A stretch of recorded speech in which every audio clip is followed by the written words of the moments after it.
Hello students, welcome back again to my English channel, the Unforced English 721.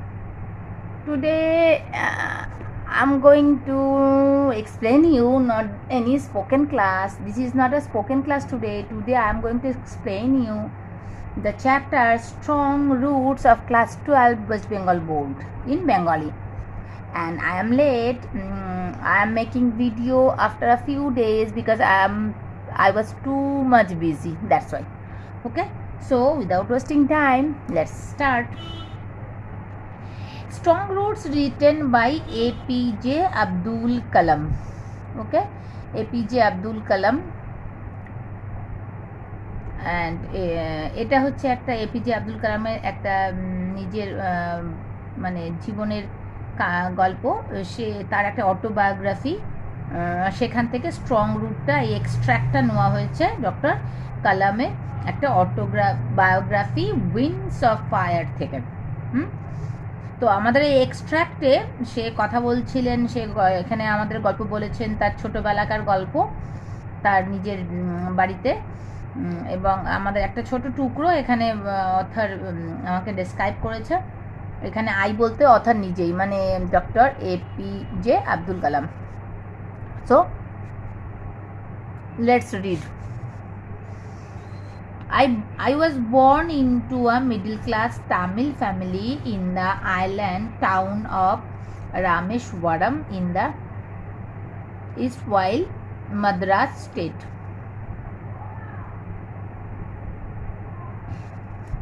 আমি জন্মগ্রহণ করেছিলাম তখনকার মাদ্রাস, এখন মাদ্রাসের নাম চেন্নাই হয়ে গেছে। তো তখনকার বলছে, মানে ইস্ট ওয়াইল মিন্স তখনকার, মানে ওই পুরনো মাদ্রাস রাজ্যের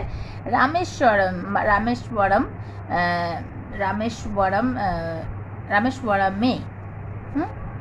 মাই ফাদার না ইন দ্য আইল্যান্ড টাউন একটা দ্বীপ শহর, সেটা রামেশ্বরম, সেখানে আমি জন্মগ্রহণ করেছিলাম। My father Jainulabdeen my father Jainuladin had neither much formal education nor much wealth. Despite these disadvantages, আমার বাবা জৈনুলাবদিন তার না ছিল অনেক পুঁথিগত বিদ্যা, আর না ছিল অনেক ধন সম্পত্তি। He possessed great innate wisdom and a true generosity of spirit. এই অসুবিধাগুলো থাকা সত্ত্বেও তার ছিল দারুণ সহজাত জ্ঞান এবং তার জেনারসিটিও ছিল, মানে সে খুব মহান একজন মানুষ ছিলেন। স্পিরিট মানে এখানে একজন মহান মনের মানুষ ছিলেন, বড় মনের মানুষ ছিলেন। He had an ideal helpmate in my mother Ashiamma. তিনি আমার মা আসিয়াম্মার একজন আদর্শ he had an ideal helpman, তার একজন আইডিয়াল মানে ওয়াইফ ছিল, সে হচ্ছে আমার মা Ashiamma. I do not recall the exact number of people she feed every day, but I am quite certain that far more outsider ate with us than all the members of our own family put together. আমার মা আসিয়াম্মা, আমি ঠিকঠাক মনে করতে পারি না যে আমাদের পরিবারের যতজন লোক মানে মেম্বার ছিল তার চেয়ে অনেক বেশি বাইরের লোক আমাদের সঙ্গে খেতেন, কিন্তু তিনি ঠিক তার নাম্বারটা তিনি মনে করতে পারছেন না। APJ আব্দুল কালাম তিনি কতজন লোক তাদের বাড়িতে প্রতিদিন খেতেন সেটা তিনি ঠিক মনে করতে পারছেন না, কিন্তু তার ফ্যামিলিতে যতজন মেম্বার ছিল তার থেকে বেশি, এইটুকু তিনি বলতে পারেন। নেক্সট প্যারা। My parents were widely regarded as an ideal couple. আমার বাবা মা ছিল একজন আদর্শ কাপল, মানে আদর্শ husband and wife. My mother's lineage was the more distinguished. One of her forebears having been bestowed the title of Bahadur by the British. উনি বলছেন যে আমার মায়ের বংশ পরিচয় ছিল ভালো, মানে মর্যাদা সম্পন্ন বংশের মেয়ে ছিলেন আমার মা, আর তার একজন পূর্বপুরুষ ব্রিটিশদের দ্বারা বাহাদুর উপাধিতে ভূষিত হয়েছিলেন। নেক্সট প্যারা। I was one of many children, a short boy with rather undistinguished looks. আমি ছিলাম অনেকগুলো ভাই বোনদের মধ্যে সাদামাটা চেহারার একটা ছোট্ট ছেলে। Born to tall and handsome parents. এবং জন্মেছিলাম লম্বা সুদর্শন বাবা মার ঘরে। মানে উনি বলতে চাইছেন যে ওনার বাবা মা মানে লম্বা ছিলেন এবং তার দেখতেও সুন্দর ছিলেন। We lived in our ancestral house, আমাদের পৈতৃক বাড়িতে, মানে আমার বাবার পূর্বপুরুষদের বাড়িতে থাকতাম।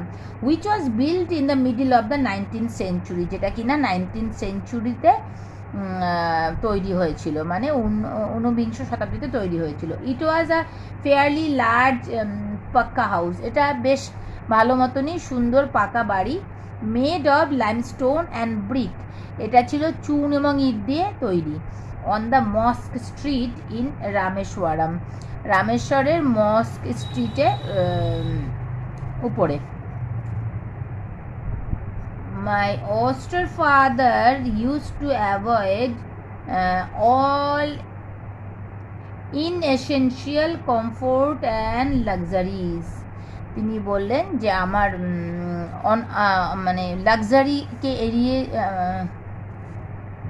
না, আমার মানে লাক্সারিকে এড়িয়ে যাওয়া এমন বাবা যে কিনা বিলাসিতাকে সবসময় অ্যাভয়েড করেন, সেই বাবা মানে সবসময় অ্যাভয়েড করতেন যেগুলো কিনা অপ্রয়োজনীয় জিনিসপত্র, যেগুলো কিনা আরাম এবং বিলাসিতা ভরা জীবনে থাকে, সেই সবগুলো উনি এড়িয়ে চলতেন। কার? এপিজে আব্দুল কালামের বাবা। However, all necessities were provided for in term of food, medicine and clothing. যাই হোক,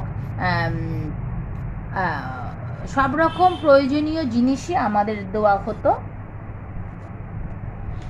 ফুড মানে খাওয়ার, জামা কাপড় এবং মেডিসিন, যেগুলো খুব একটা প্রয়োজন, সেগুলো সব কিছুই দেওয়া হতো। In fact I was say mine was a very secure childhood materially and emotionally. তিনি বললেন যে আমি বলতে পারি এক কথা যে আমার শৈশব, আমার ছোটোবেলা, মানে ম্যাটেরিয়ালি বলতে এখানে বোঝানো হচ্ছে যে সমস্ত জিনিসপত্র একটা ছেলে মেয়েদের ছোটোবেলা থেকে বড় হওয়ার জন্য, বেড়ে ওঠার জন্য প্রয়োজন হয়, সেই সমস্ত জিনিসপত্র তিনি পেয়েছেন। এবং ইমোশনালি বলতে ভালোবাসার দিক থেকেও তিনি বাবা মার অনেক ভালোবাসা পেয়েছেন, এবং তাছাড়া একটা সুস্থ ফ্যামিলিতে তিনি বেড়ে উঠেছিলেন, যেখানে কোনো ফ্যামিলিতে অন্য কোনো প্রবলেম ছিল না, মানে বাবা মার সাথে কোনো সমস্যা, ঝামেলাঝাটি বা কোনো বাজে পরিবেশ, বাবা মা দুজনেই খুব ভালো এবং ভালো ফ্যামিলিকে বিলং করতেন এবং যথেষ্ট জ্ঞানী। নেক্সট প্যারায় চলে আসি। I normally ate with my mother, আমি সাধারণত মার সাথেই খেতাম। Sitting on the floor of the kitchen, রান্নাঘরের মেঝেতে বসে। She would place banana leaf before me, on which she then ladled rice and aromatic sambar. সে প্রথমে কি করতেন, মানে কালাম বাবা মা তিনি বানানা লিভ মানে ওই কলা গাছের পাতায় ওনারা খেতেন, সেটা প্রথমে পেতে দিতেন এপিজে আব্দুল কালামের সামনে, এবং তাতে তিনি ল্যাডেলড রাইস অ্যান্ড অ্যারোমেটিক সাম্বার, এবং তাতে হাতায় করে ভাত এবং সাম্বার মানে সুন্দর গন্ধযুক্ত সাম্বার দিতেন। Variety of sharp homemade pickle and dollop of fresh coconut chutney, এবং তিনি ভ্যারাইটি মানে বিভিন্ন শার্প হোমমেড পিকেল, বিভিন্ন রকমের মানে তীখা বলতে বেশ একটু ঝালঝাল টেস্টি, একটুখানি রিচ মানে মশালেদার এরকম একটা পিকেল মানে আচার, টক ঝাল মিষ্টি একটা আচার, এবং সামান্য পরিমাণে টাটকা নারকেলের চাটনিও দিতেন। Students, first page complete, we have already completed the first page. Now I am coming to the second page. Okay, so that page number is 43. You have to open the book, otherwise you can't understand the story's explanation. Okay, so next para and next page. The Shiva temple which made Rameshwaram so famous, Shiva মন্দিরটা যেটা রামেশ্বরমকে খুবই বিখ্যাত করে দিয়েছিল two Pilgrim's, তীর্থযাত্রীদের কাছে, was about a 10-minute walk from our house, সেটা ছিল আমাদের বাড়ি থেকে হাঁটা পথে 10 মিনিটের রাস্তা। আবার লোকালিটি ওয়াজ প্রিডমিনেন্টলি মুসলিম, আমাদের এলাকাটা ছিল প্রধানত মুসলিম অধ্যুষিত এলাকা। But there were quite a lot of Hindu families too, কিন্তু সেখানে অনেক হিন্দু পরিবারও ছিল। লিভিং অ্যামিকেবলি, এবং তারা খুবই মিলেমিশে বন্ধুর মতো থাকতো, মানে হিন্দু আর মুসলিম দুজনেরাই। উইথ দেয়ার মুসলিম নেইবার্স, মানে হিন্দুরা ওই মুসলিম নেইবারদের সাথে, নেইবার মানে প্রতিবেশী, তাদের সাথে মিলেমিশেই থাকতেন। There was a very old mosque in our locality, আমাদের এলাকায় একটা পুরনো মস্ক মানে একটা মসজিদও ছিল।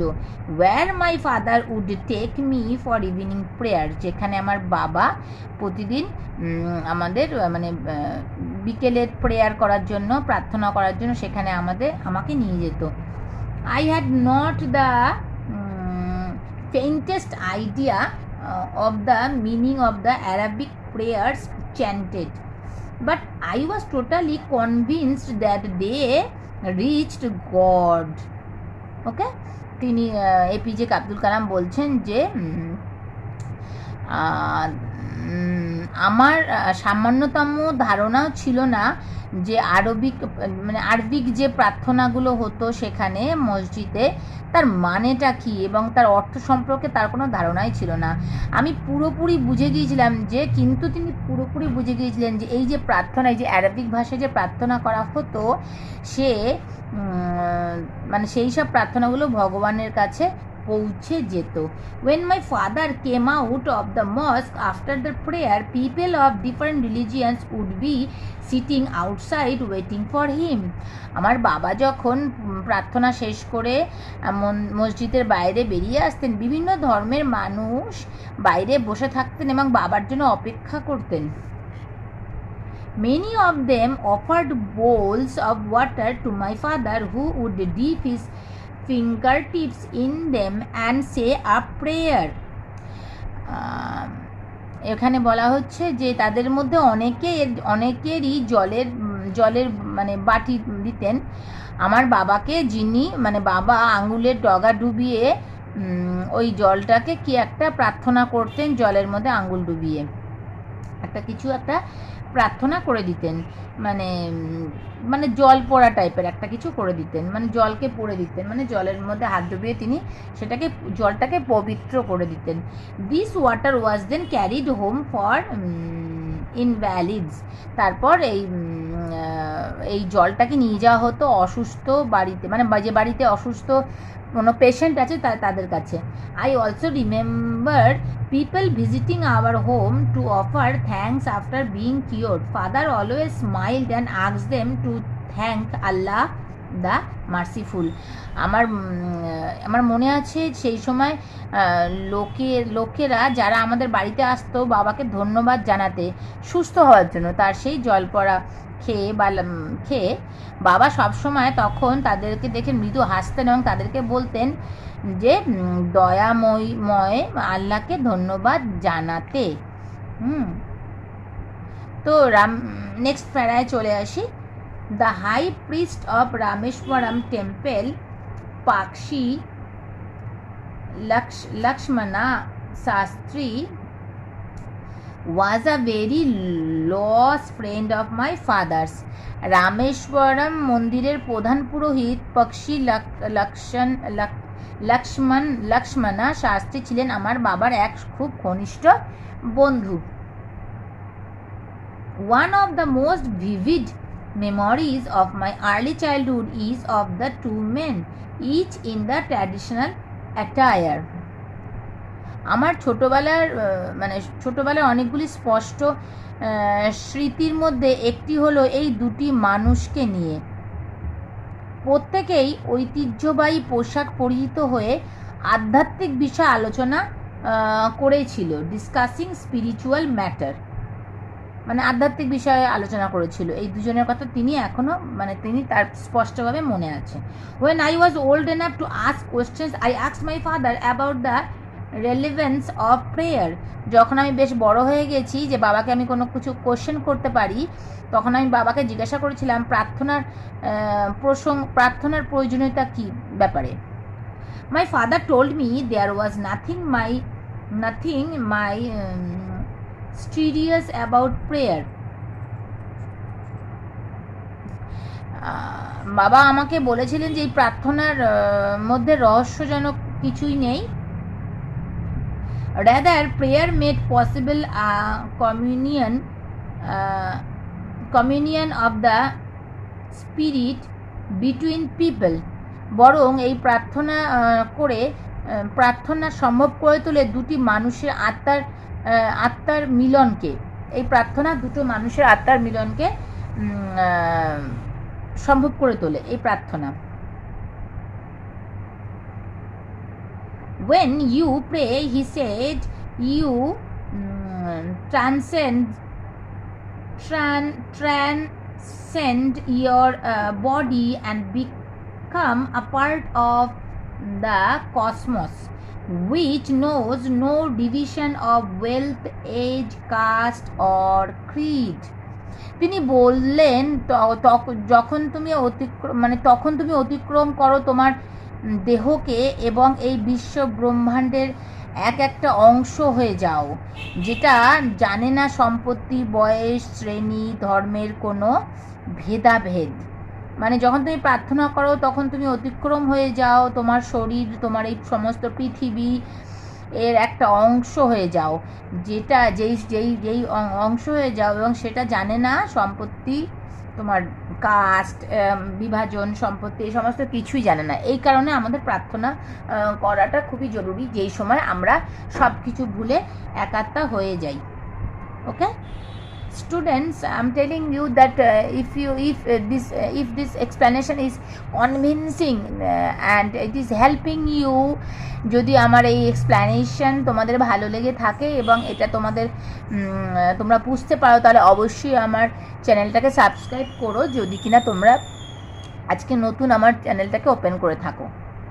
ওকে, my father could convey complex spiritual concepts in very simple down to earth Tamil. আমার বাবা জটিল আধ্যাত্মিক ধারণাগুলোকে খুবই সহজ সরল তামিল ভাষায় ব্যাখ্যা করতে পারতেন. He once told me in his own time, in his own place, in what he really is and in the stage he has reached, good or bad. Every human being is a specific element within the whole of the manifest divine being. তিনি একবার আমাকে বলেছিলেন তার নিজের সময়ে, তার নিজের জায়গায়, যেই জায়গায় তিনি প্রকৃতপক্ষে আছেন এবং তার নিজের জায়গায় যেখানে তিনি পৌঁছেছেন এখন, সেটা ভালো হোক অথবা খারাপ, প্রতিটি মানুষ হলো স্বর্গীয় সত্তার একটা সামগ্রিক প্রকাশিত রূপ, যার মধ্যে প্রকাশিত রূপের একটা বিশেষ উপাদান. তাই কেন জটিল পরিস্থিতিতে কষ্টে এবং সমস্যায় আমরা ভীত হই? So why be afraid of difficulties, sufferings and problems? When troubles come, try to understand the relevance of your sufferings. Adversity always presents opportunities for introspection. তিনি বলতেন যে যখন সমস্যা আসে তখন তোমার কষ্টের প্রাসঙ্গিকতা বোঝার চেষ্টা করো, কেন কষ্টটা হচ্ছে। প্রতিকূলতায় সবসময় নিজেকে নিজেকে মানে সমীক্ষা মানে নিজেকে টেস্ট করার সুযোগ পাওয়া যায়। মানে খারাপ সময়, প্রতিকূল সময়ে নিজেকে মানে নিজের আত্মবিশ্বাসকে টেস্ট করার, আত্মবিশ্বাসকে পরীক্ষা করার সুযোগ আমরা পেয়ে থাকি। নিজের আত্মবিশ্বাসকে টেস্ট করার মানে আমাদের কতটা কনফিডেন্স লেভেল আছে এবং নিজের মানসিক জোরটাও হয়ে থাকে।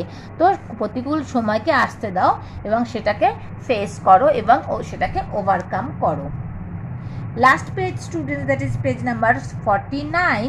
Why don't you say this to the people who come to you for help and advice? তাহলে কেন তুমি এই কথাগুলো বলো না যারা তোমার কাছে সাহায্য এবং উপদেশের জন্য আসে, যে তুমি তোমার সমস্যাগুলোকে ফেস করো, তাহলে তুমি ওভারকাম করলে তোমার কনফিডেন্সও বাড়বে এবং তুমি নিজেকেও টেস্ট করতে পারবে যে তুমি মানুষ হিসাবে কতটা স্ট্রং।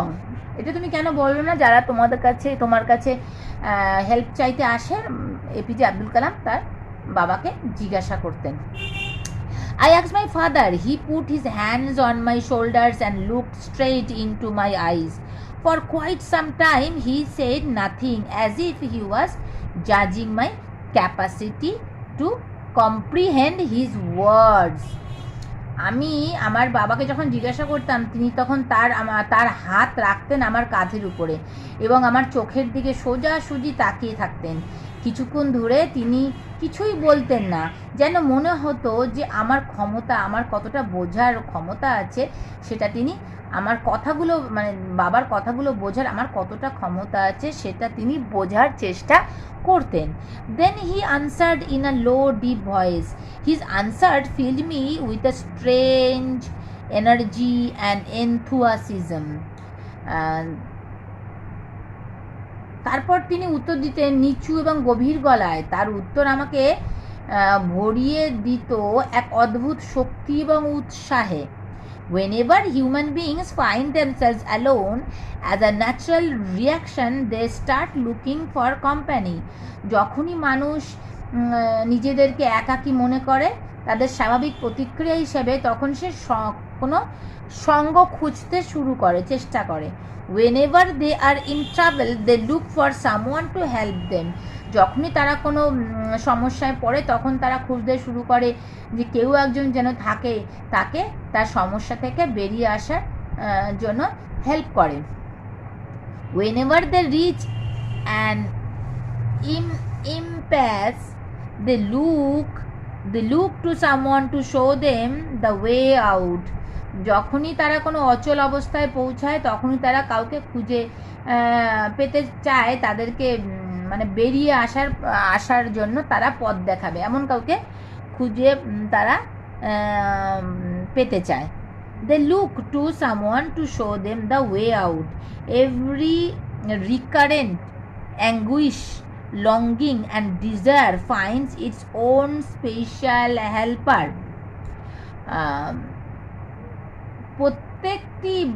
প্রত্যেকটি বারবার ঘটে এমন মানসিক যন্ত্রণা, ইচ্ছা এবং আকাঙ্ক্ষা তার নিজের বিশেষ সাহায্যকারীকে খোঁজে, যে কাকে মানে এই ধরনের যে ফিলিংসগুলো আছে আমাদের সেটা স্পেশাল হেল্পার খোঁজে, যে কোথায় আমরা এগুলোকে মানে এই সমস্তকে ওভারকাম করার জন্য আমাদের হেল্পার পাবো। তাই বলছে যে প্রত্যেকটি বারবার ঘটে এমন মানসিক যন্ত্রণা বা ইচ্ছে বা আকাঙ্ক্ষা তার নিজের বিশেষ সাহায্যকারী যে কিনা হেল্প করবে তাকে খুঁজে বেড়ায়। For the people who come to me in distress, I am but a go-between in their effort to propitiate demonic forces with prayers and offerings. তো বলছে যে I am but a go-between in their effort to propitiate demonic forces with prayers and offerings. This is not a correct approach at all and should never be followed. তিনি বলেন, যারা দুর্দশাগ্রস্ত হয়ে আমার কাছে আসে তাদের জন্য প্রার্থনা এবং প্রার্থনা দিয়ে তাদেরকে তাদের যে একটা ভিতরে একটা দানবীয় শক্তি আছে সেগুলোকে প্রশমিত করার চেষ্টা আমি হলাম একটা মাধ্যম, চেষ্টা করার আমি হলাম একটা মাধ্যম। This is not a correct approach at all and should never be followed. এটা অনুসরণ করা কখনোই, এই পদ্ধতিটা অনুসরণ করা কখনোই উচিত নয়। One must understand the difference between a fear-ridden vision of destiny and the vision that enables us to seek the enemy of fulfillment within ourselves. ভয়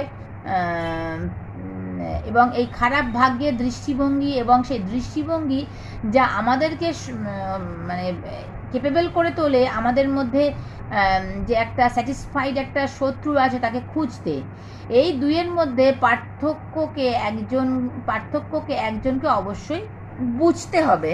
নেক্সট প্যারা students, I remembered my father starting his day at 4 a.m. by reading the namaz before dawn. After the namaz, he used to walk down to a small coconut grove we owned about 4 miles from our home.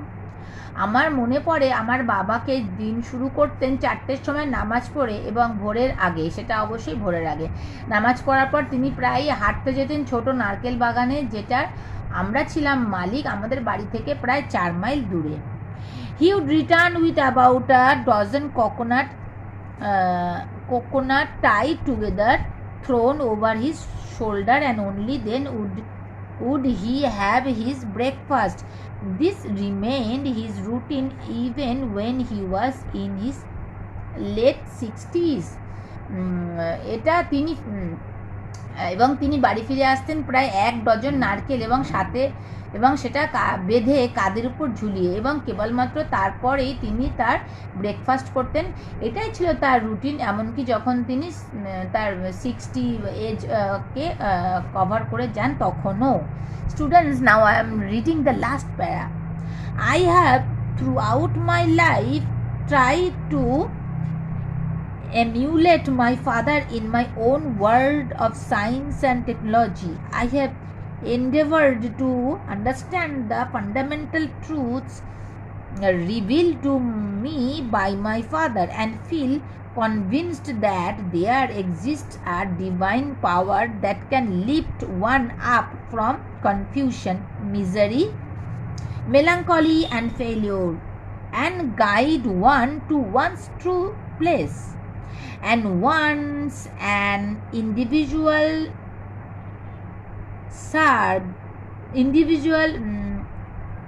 savors his emotional and physical bond, he is on the road to freedom, happiness and peace of mind. আমার সারা জীবন ধরে আমি চেষ্টা করেছি আমার বাবাকে অনুসরণ করতে আমার বিজ্ঞান এবং প্রযুক্তির জগতে।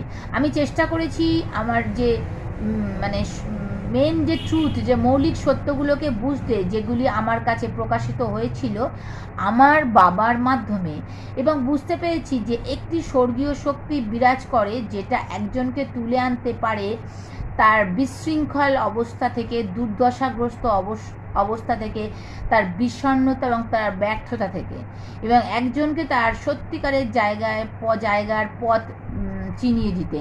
এবং যদি একবার কোনো ব্যক্তি ছিন্ন করতে পারে তার আবেগের এবং তার এই সমস্ত মানে বন্ধনকে, তবেই সে থাকে মুক্ত এবং সুখ এবং সে মনের শান্তিতে থাকতে পারে।